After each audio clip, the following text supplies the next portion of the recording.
Welcome to Decode Dune, an exegesis of the Dune universe. Welcome back to Decode Dune. Mike is here. Jeff is here. Jeff, Hello. how's it going? It's going good, Mike. It's nice to be back after it feels like a long break. Yeah, so it is July 17 of 2022, and we are recording for the first time since March. And due to some busyness and some things in life, we haven't recorded since March, and we basically took posting our recordings from March. We didn't post any of them in April.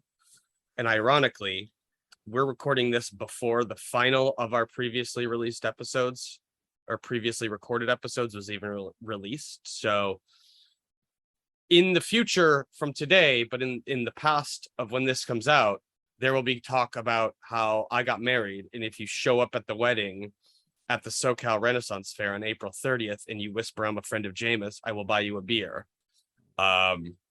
And it's July 17th. We still haven't posted that episode. So by the time it's posted at the earliest, 7/19, I think, is when Sweet Drew might get us over the recording. You will hear the offer of showing up to an event at 4:30. This is why all time travel movies are terrible. It's like Decode Dune, the Loopers version. Yeah. Yeah, I think someone shows up and shoots someone in the back of the head. Yeah. Someone else gets married. Yeah. And then it all happens again. Yeah. Yeah. It's good to be back though. Yeah. It's good to be back. We got And you're good. No, I was going to say we are going to experiment with some new formatting changes in the way we kind of handle parts of the show. I've been writing a little summary per every chapter, so I'm going to do a little reading of it to kind of keep you up to speed on the narrative. Jeff has some color commentary, and then we're going to just dish about the chapter kind of in general. Yeah. So in a couple minutes, we're going to try, or in maybe less than a couple minutes, we're going to dive into that and let us know what you think. Yeah. Before we do that though, Yeah. How's married life? Married life is good. It's not fully clear to me what the difference is between living together and married life. Like, if you know the story, we did not move in together as couples do without necessarily a plan for our future. We were already engaged and we had our wedding planned in terms of the day, the location, stuff like that. And then she moved in. And so we started living together at that point. Then the pandemic happened. And because we had a theme wedding, we couldn't gather in that thematic fashion from 2020 to 2022. So we were living together and we kind of did a ceremony ourselves on what would have been our wedding day. I would say that you could have switched your theme to Super Spreader. True. Yeah. I mean, you had options. I'm just saying. Yeah. You could have done a full QAnon themed wedding. It would have been good. Yeah, we also could have just gathered in regular suits, but then her wedding dress would have gone to waste. The whole process of like the whole thing that women go through with that. I would have had a Venetian masquerade outfit that I would have just worn for something else, but I think it would have felt unofficial in that regard. I love how you gendered that, but let's be honest. What? Your fucking outfit was amazeballs. That's right. So you're like, oh, women and their dressing. Well, I mentioned that only because the one time it was broached, what if we did just wear regular clothes and get married in a park? She was like, I would have to get another dress, and I am not going to do that. So that is. Did she know that by regular clothes you meant you meant like whiskered jeans and and a tap out t-shirt? Is that did she? Yeah. No. So that's that could have worked. Yeah. Could have worked, yeah, for sure. That's what a lot of couples that were supposed to get married in like June of 2020 just did it in July of 2021, like in a parking lot or something. We did not go that route. We probably ended up in a couple fights because of that, because we weren't like technically married, and there's sort of like where's the momentum in the relationship, but all of that's now passed. So Yeah. I think getting over all of that, and that all being in the past, is probably the best part, because it felt triumphant to actually pull off the wedding as originally intended. And worth mentioning, we've kind of buried the lead here. Jeff was the ceremony, the master of ceremony, the performer. Efficient. Yeah. So Yeah. Jeff did a great job. Put together a real nice ceremony. I cried like 5 times. I did not do a good job. I could barely touching. read the paper. I was like, yeah, it was touching. Yeah, it's adorable. Mike and Linda, adorable. Yeah. Also, just remember, dear listeners, we're time traveling. So if you have followed along, this either already happened for you, or none of this has happened. If this is it's just loopers all day long. Okay, well, it was a beautiful, beautiful wedding. Super fun.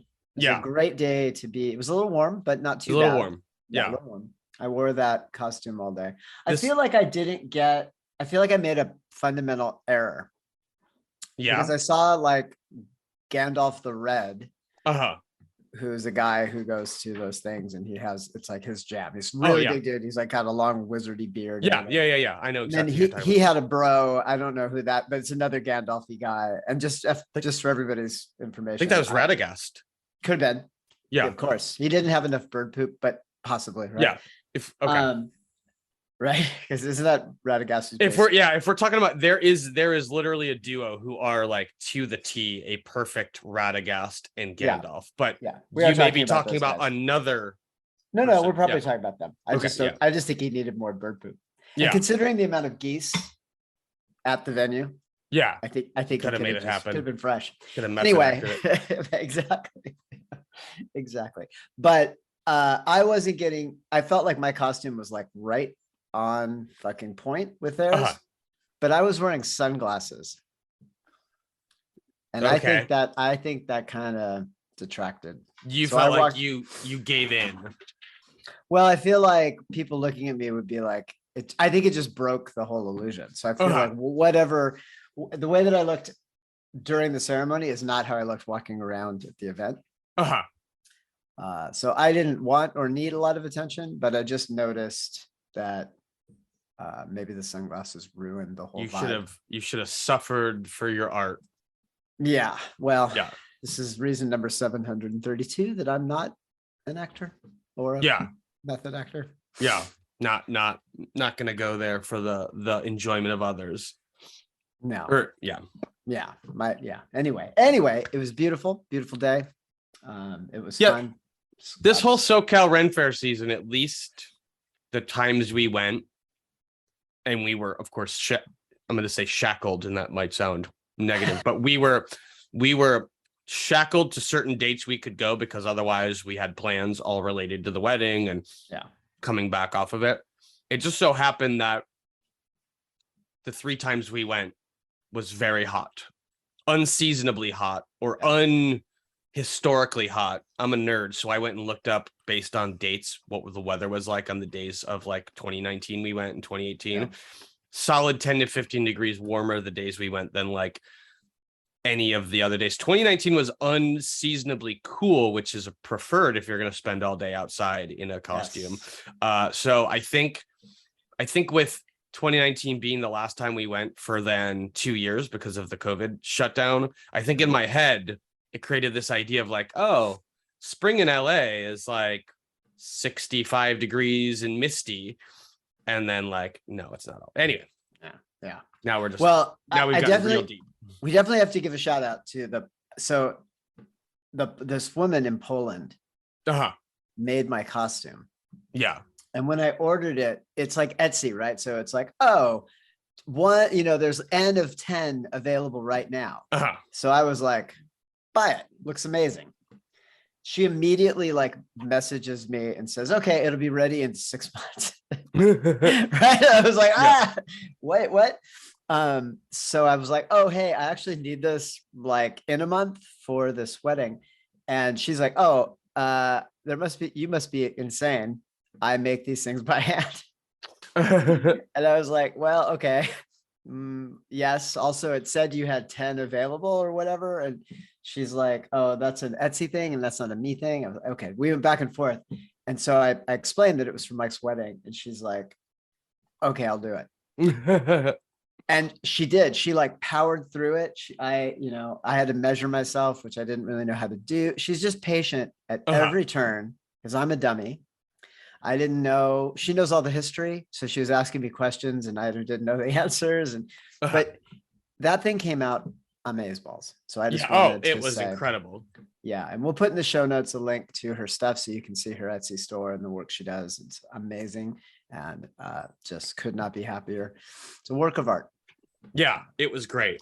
And Mike and Linda, holy mackerel. Thank you. Yeah. Yeah, just beautiful costumes. Sorry. I Your don't know who made them, but wow. Your costume would be ideal for like figure out a way to wear that for Christmas. Like figure out like, I don't know, you're some Christmas traveling that because it's Are you saying I'm not? No, I'm saying it's warm. I'm saying that I thing know. was wool and like you need to find like I'm a traveling Christmas monk. Yeah. give me your chestnuts and singeth of the Lord. That would be weather appropriate. Yes. Yeah. It was not weather appropriate. It was not. I lost 17 pounds walking around that day. Yeah. Okay. Well, anyway, it was right. really amazing. Very proud to have been there with you and for you. And I think you guys looked amazeballs. Thank you. You're welcome. Awesome. Thank you for all you did with that. Yeah. Well, people are here to talk about Dune. So let's get in. Let's do it. So we are on the chapter starting on page 430. And here's what happens. An unknown amount of time has passed since the last chapter in which we saw Paul and the rest at James's funeral, and our characters return to the siege. Paul and Jessica struggle to learn but improve their abilities in the desert. The troop has learned that Keynes, known in the Sitch as Liet, has died. We learn that Liet Keynes was Chani's father. We learn more about Fremen tribal society. That Paul has won Hera, the previous woman of Jameis, and the responsibility for Jameis's son. Paul cautiously accepts her as a servant and not as a potential sexual partner. Oh, yeah. Yeah. This whole thing, the whole thing of like inheriting the widow. Yeah. I was actually really, I don't know. I was very curious about whether that is really a thing. Mm-hmm. So I did some reading, and I think it just could be interesting. There's a lot to talk about in terms of like the Fremen culture as mm-hmm. Herbert is expounding, or is mm-hmm. he's exposing us to. But I want to just talk really quickly about this idea of like coming to be responsible for someone's widow. Are you talking about specifically in like a I killed them sort of way, like I claim my plunder, or? Well, I think I first just thought about how are widows treated, mm-hmm. and then I just started in Islamic culture. I wanted to understand that because I think there are some huge differences, but like obviously the sort of Sufism and Islam are connected. Mm-hmm. I'm not going to say they're the same, but they're connected. Sure. Informed by each other, maybe is a good way to say. I don't want to get mm-hmm. anybody upset. I'm not a religious studies PhD or anything, but anyway. Yeah. So I decided to start with Islam first and see what it had to say. And yeah, it was actually interesting. In some of the battles that Muhammad led against Medina and Mecca, it seems as if these battles, especially where there were some losses, this is where these verses are then revealed by the prophet. So I think one example here is first of all, there used to be a practice of like a family would inherit a widow. Mm-hmm. This is expressly forbidden in the Quran. Surah 4 verse 19 says, don't, this is an abuse. It's not good. So you can't inherit or force someone to marry someone or do other things against their will. So it Mhm. seems like that verse, which is, oh, you who have believed, it is not lawful for you to inherit women by compulsion. It really just expressly forbids this. Mhm. On the other hand, there where there were losses, and then there, of course, were widows and orphans, there needed to be some mechanism Mhm. in order to care for those people. So there is also this idea, women already married except those whom your right hand passes. So there's this prohibition around who can be married. But basically, a man could only marry an already married woman, regardless of how that happened. I assume it would be as a result of being widowed, but there could be other circumstances. Could only do it if he captured her in battle. Plunder. Yeah. Plunder, yeah. So so clearly, this is this idea that he would inherit James's wife and be responsible for her, is not coming from Islam. So it must be coming from some aspect of like maybe Bedouin or Chechen culture that predates Islam. Yeah. And I think that might be the case here. First of all, in Chechen culture, this idea of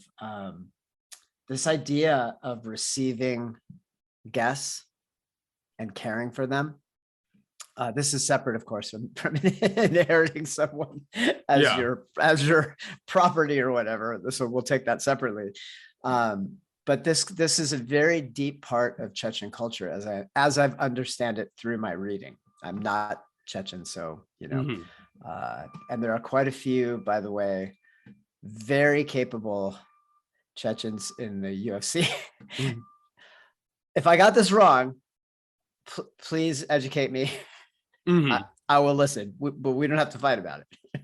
I just want to put that out there in case Habib takes issue with my representation of his culture. Anyway, so this idea, there's a greeting in Chechnya. When you come to this house or meeting place, freedom, peace, and kindness are extended to you. They are, in fact, guaranteed to you as a guest. And then there's like a Chechen folk story where a cart driver knocks a woman down on the street and she dies. And the driver takes her up and rushes her to the nearest house. He's praying for help and mercy from God because he killed this person. And she didn't have any relatives, or he didn't have any relatives nearby or whatever. And so a man opens the door and says, relax or keep calm. I heard your prayer. And then he says, this dead woman is my mother. And if you wish, I'll be your brother from this day on. But then he also goes on to say, but by God, if you had only left her at the road and tried to run away, I would have spent all my life looking for you in revenge of my mother. So this idea of like caring for your guests, caring for others, very, very strong component of Chechen culture. And it probably is infused by Islam, but I feel like it definitely predates it. Sure. Yeah. Yeah. So I just think that's important to talk about here. But I couldn't find anything to corroborate this idea in Bedouin culture or in Islam or in Sufism, this idea that you would have to come to own someone if you killed their husband in battle. Like that, you could take that potentially take a wife as spoils. That seems legit, but not that you would immediately become responsible or you would be gifted by the community. This woman. Yeah. Okay. Yeah. I was asking before if you specifically meant in the context of battle, because it was extremely common in European history and whatever, up to and including colonial America, that if your brother dies, right? If Yes. your brother dies, you have to marry his wife, right? Yes. You have to kind of bring her if you're unmarried. Like most Europeans didn't practice polygamy, so if you were married, I don't really know what happened to the widow then. But if I were 17 and my 21-year-old's brother and like brother died and he had a wife already and maybe a baby, it would be like, well, Yeah. lockstep family. I'm now married and I have a child. Deadwood. We'll probably have another couple, you know. Yeah. That was the premise of Deadwood, right? Yeah. During the this was still a common practice in America during the Civil War. And later, there could be people alive today who were alive when this practice. I mean, maybe the practice still exists in parts of America that we don't normally. We city folks don't normally go to. Yeah. Who knows? Yeah. Appalachia. Let's go back. I should have named names. There was more to Sirach verse 19 that you didn't read, but I think it'd be worth reading the entire thing. Okay. Oh, you who have believed, it is not lawful for you to inherit women by compulsion, and do not make difficulties for them in order to take back part of what you gave them, unless they commit a clear immorality, and live with them in kindness. For if you dislike them, perhaps you dislike a thing, and Allah makes therein much good. Yeah. So I like that. The whole reading really puts this into like how, it's how could you treat a thing that God has created with like disdain or with pettiness? Of course, this is in the framework, and this is not specific to this particular religion, it's specific to them all. Women were, of course, had almost no rights. Right. So it's like this is said against that backdrop, right? Yeah. But anyway, for sure. But still, it's good. Yeah. Yeah. Did you want to touch on Chechen Sufi culture, animism, shamanism? I do. Yeah. I realized that I put this kind of in the wrong place, but maybe it's okay though, because I think it's fine, right?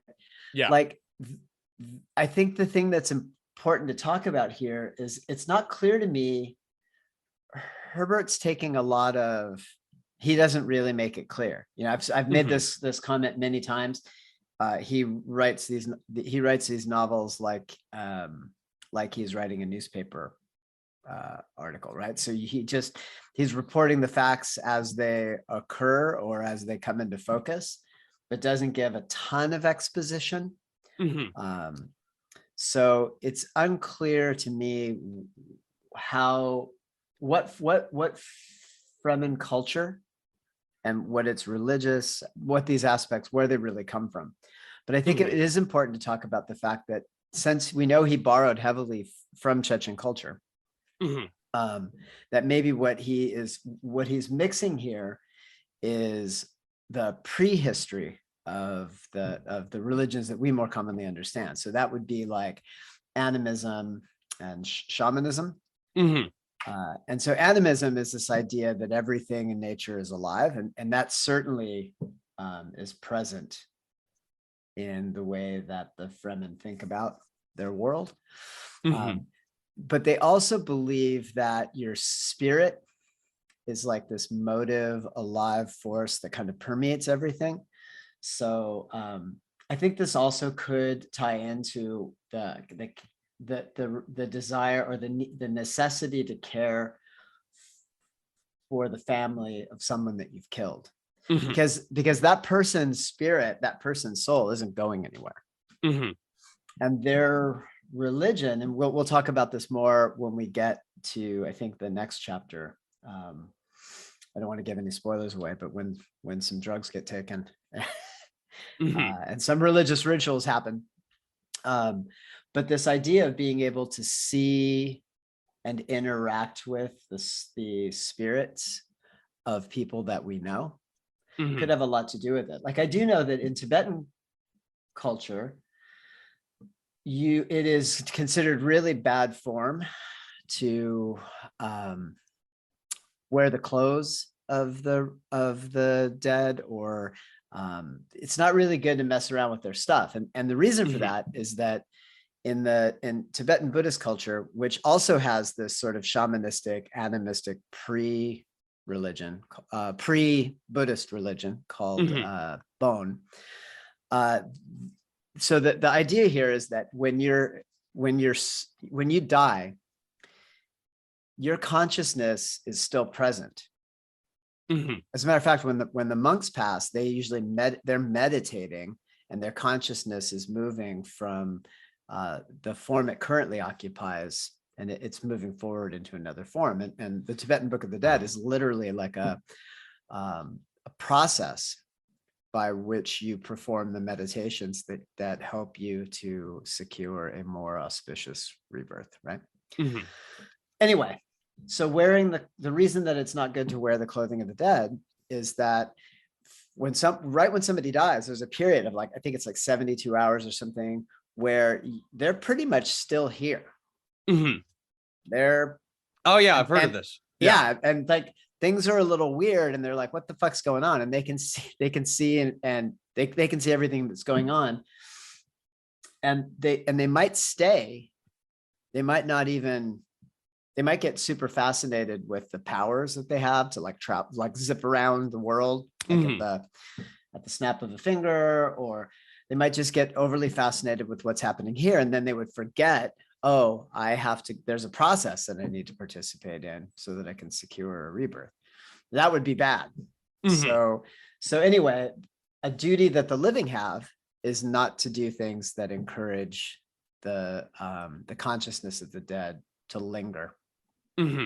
And so messing around with their stuff, wearing their clothing, anything that would cause them to be like, oh, what are you doing? Why are you rifling through my gear? Why are you wearing my favorite dress? All that stuff would just bind them to a place where they're really not supposed to be hanging out. Yeah, it could be bad for them. And since everybody wants everybody to move forward, you don't want to hold them back. Yeah. So if I'm hearing you correctly, there are some rules about what you do with the recently departed to help their passage, so they don't get stuck. It's like you're trying to fall asleep. I remember when we first met, I was asking you how you managed to wake up so early, and one of them was, does your wife go to bed before you? Are your kids still awake? And that you were like, well, the kids are awake in the other side of the house and they don't really make too much noise, but my wife is happy to go to bed as early as I am, or whatever. And I have always found, I don't have children, so I don't know that experience. Although my dad used to say he slept with one eye open until I got home. And then every once in a while I would come downstairs at like 3 a.m. in my teenage years, like late teenage years, when I'd get home, and then I'd be like watching a movie at like 2 a.m. He'd come downstairs and be like, there's no need for this. Go to bed. You're going to sleep until 11? No. Yeah. Go to bed. So I must have woken him up with like something at that time. But I have always found in my sort of single bachelor live alone to sort of cohabitating with a woman and then now getting married or whatever, I have always strongly preferred she be in bed and asleep, right? For me to go to bed. It's just more difficult for me to fully relax to fall asleep with the idea of I could hear the refrigerator close, or she's going to come in and she's going to get into the bathroom and turn on the faucet to brush her teeth or whatever. I like a quiet house where I'm the last one. I think there's sort of a male gendered aspect to that, of like being the last one looking around the cave and then being like everything's down for the night. So similar to the dead, right? In the sense of leave their shit alone so that they can fully relax into the, Exactly. There's also because of this sort of because of that animism, that particular set of beliefs, there's a very strong belief in this idea of ghosts, right? This permeates Buddhism, but it also permeated Bon. Ghost meaning like this spirit is hanging around in different forms or permeates different things. And so so that means some objects are worthy of worship. Some objects might be taboo at a certain point. There's like all sorts of rules that a culture could build around this, and they do. So, and anywhere that animism played a role, its legacy is probably still felt today. That's the part I find interesting, right? Like the things we call superstition really have their roots in that kind of that idea, that animism idea. And then animism really gives birth to this idea of shaman. And I think we're going to talk about this more later, but there's a strong Bedouin. Well, we are going to talk about it later, so I won't ruin it. We're going to talk about it later when we actually birth the shaman. But yeah, so I think it's just good to say, taking care of Janus may have been all about taking care of the wife. Taking care of the wife may have been all about taking care of the spirit of the departed Janus. Does that make sense? Yeah, for sure. Yeah, for sure. Okay. Which I find interesting. Yeah. Yeah. Okay. All right. So we don't have to dwell there too long, but that was fun, right? Yeah, for sure. Yeah.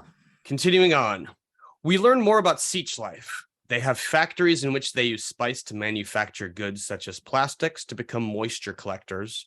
They create and mend still suits.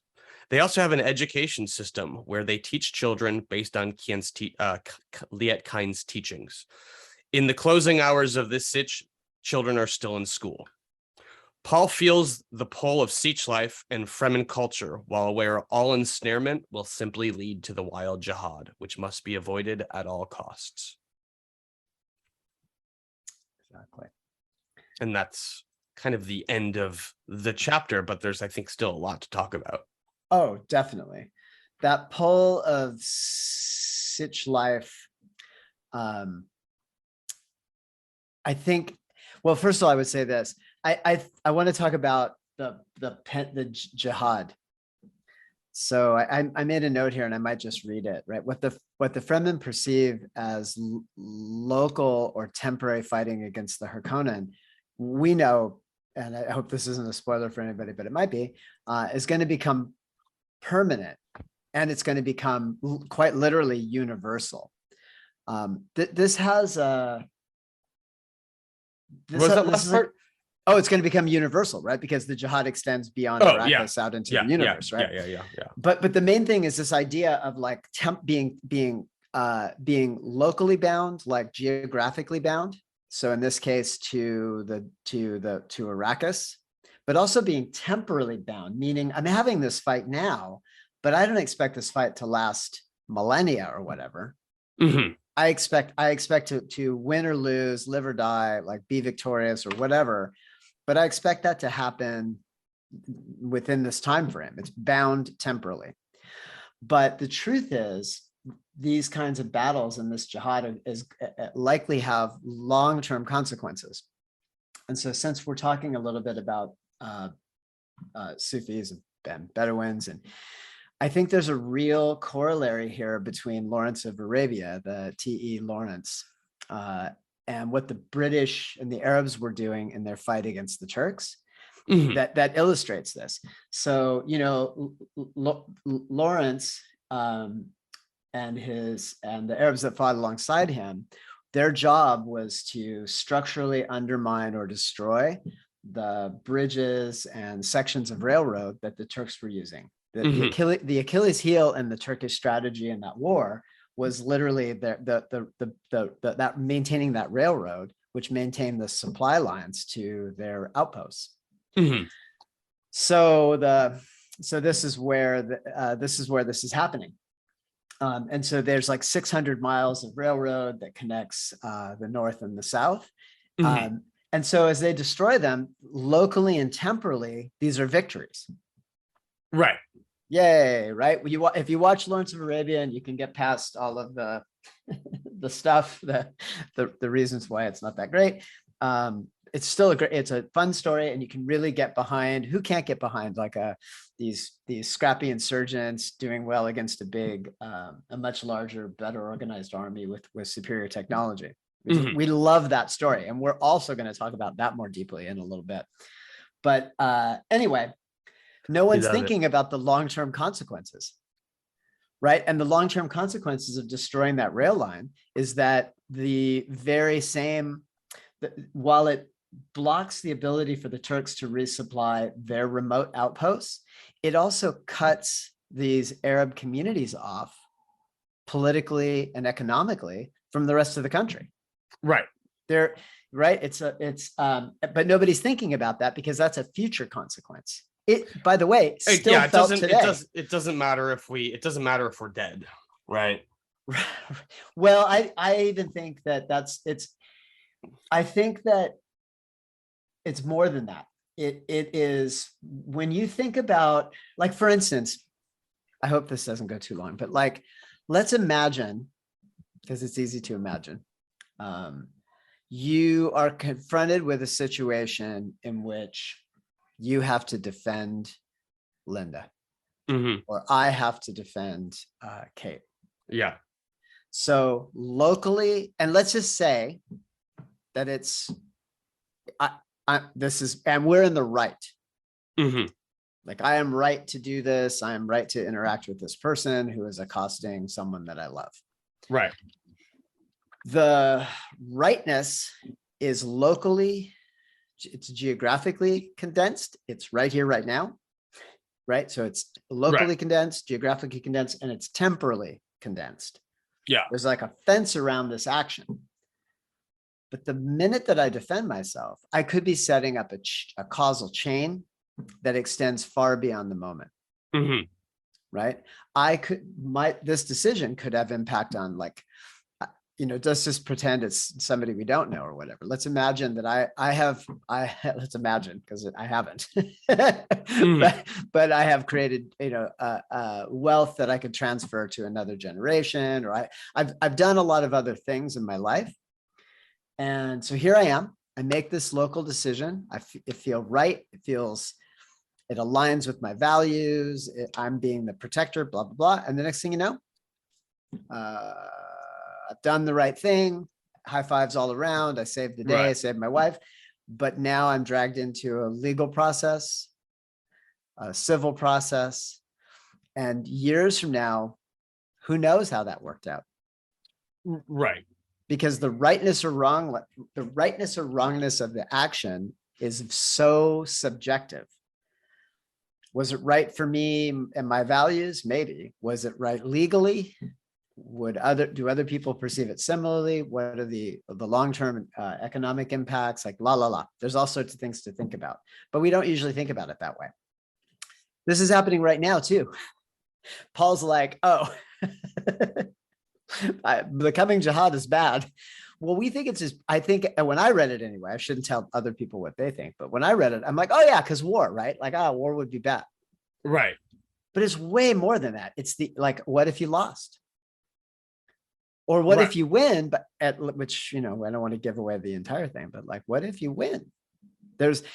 We don't extend our thought processes beyond beyond the temporal and geographical bounds of the confrontation we're involved in. That's all I really wanted to say. So the jihad that he talks about carries real risks that temporary victories or failures become permanent structures. And of course, that's a big theme through the course of all the books. Right. Yeah. Sorry, was that too dry? No, I think it's I don't really know what I think about the whole jihad thing. Are you for it or against it, Mike? I mean, I just I don't know. He's very preoccupied with how he must avoid it. I mean, I think the book talks about what the future looks like if it doesn't happen, if it does happen. It's not that interesting is maybe my feeling. What is it that Daffy Duck said so succinctly? Consequences, schmonsequences. Yeah. As long as I'm rich. Yeah. Yeah, something like that. Yeah. I like it. Yeah. Well, that would have been like, if that was Paul, this would be a very different set of books. Right. But also not that different as I think about it.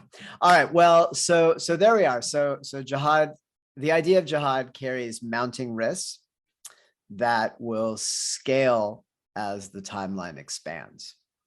And currently, he's the only one that can see that. Right. So right now, what he sees is this beautiful culture, foreign to him. There is a little bit of white knightness to this person right now, meaning again, locally and temporally. Yeah. So he's a stranger in a strange land, and this is a trope Well, as old as time, right? Right. Well, I think when I put the siege life is ensnaring him, I'm also referring to the idea that Hera is like, I'm still young enough for you to not think of me as a servant. You can think of me as a woman, right? For sex, right? Yeah. I can still have kids. And she throws him a little whiff after he has selected her as servant, when she's like, yeah, you selected me as a servant, but I could help you out of your still suit. And he's like, do I want to bang a MILF, but then be expected to be in an exclusive relationship with her? And he's like, no, there might be something more suitable out there, / I don't want to get pulled into it, but it is tempting. Because that is, I think, what the choice of as a woman or as a servant means, is I think you have to be exclusive if it's as a woman. So yeah, that's everywhere. And he's like, I want to be a guest in the siege, not a permanent resident. Right. Oh yeah. So I also think about that. Like, it's an interesting choice to make, because if we just go back to that Chechen idea, the guest member dynamic, they're one and the same. Once you've accepted a guest, you've accepted them essentially as part of your family. That was literally the reading, right? This is my mother. This is my dead mother. You are now my brother. So you were either my lifetime friend, or if he'd made a different choice, one that didn't align with that guy's moral values, you were then a lifelong enemy. Right. Yeah. So I don't know that this is a choice necessarily that Paul is actually empowered to make. Like, he can have feelings about it for sure, but can't really make them. Yeah. Yeah. For some reason, it's got me thinking about Tarzan too, because because you've got this person who's sort of out of place, and they're about to do and by Tarzan, I don't mean the Disneyfied version. I mean the original one. Do you know what the word Tarzan meant in the books? No. White skin. Oh, really? Oh yeah, it's bad. And that dude killed a lot of Africans. Yeah. Which is kind of how Belgium conducted themselves during the war. Anyway, during that period, it's awful. Yeah. Everything about it awful. Yeah. This is not that different from what's happening here with Paul. Like, it's the idea of on one level, he has a choice. He could become a member of this group and serve it in that local, temporally bound situation. But I think he recognizes that by doing so, he's setting these long-term consequences in motion. Yeah. So right back to Lawrence or whatever. It's the problem here with the White Knight, or with anyone coming into a culture that is not their own, and maybe picking up the mantle of that fight. I think white people love it, right? The Last Samurai, all these stories where you're like transported into some other culture, and suddenly you become this entire culture is like basically an exotic NPC, and it's an exotic area of the map for you. You get to keep all your bullshit. You can extract whatever value you find there. But what do they typically impart? It's like a lot of death and destruction, and then this idea, and it's all nested in this idea of like valor, honor, which are intangibles and probably not that valuable to the communities that now find themselves suffering the consequences of that kind of decision making. This is why I like this idea of where are you in time and space, and how do these decisions impact you? And I think this is what Herbert is trying to say. Like, this is what like jingoistic, nationalistic ideas, people love to simplify it down to like, I've got this value and I'm gonna fight or die to preserve the value. Now, I'm not saying that that's not valid. Mhm. I'm definitely not saying that. But some things are worth fighting for and some things aren't. A jingo, not that valuable. Your actual friends, loved ones, like, yes, right? My community, Right. my neighbors, my children, like that's a fight I can get behind. But an ideological, right? Mhm. The idea that I'm going to stop, I'm going to introduce through violence or rhetoric or whatever, I'm going to jump in and stop this the teleology of some perspective that's being held, some philosophy. That seems bad.